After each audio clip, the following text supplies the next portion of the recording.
வணக்கம் மக்களே, வாங்க. இதை பார்த்தீங்களா, இது தென்னை மரம். தென்னை மரத்தை பாருங்கள், இப்போ சுத்தப்படுத்தியிருக்குங்க.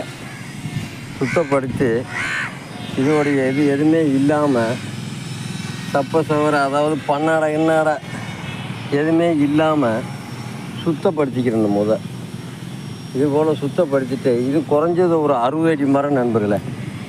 சுத்தப்படுத்திட்டு பார்த்தீங்களா, இந்தாருங்க, இந்த உளியை இப்படி ஒவ்வொரு மடலுக்கும் ஒவ்வொன்றை போடணும். இந்த பாருங்க,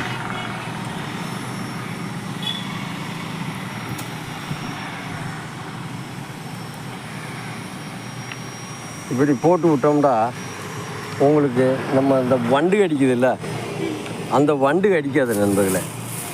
அந்த வண்டு கடிக்காது, இதுக்கு ஒரு மனம் உண்டு. அப்போ அதனால் அது கடிக்காது நண்பர்களே.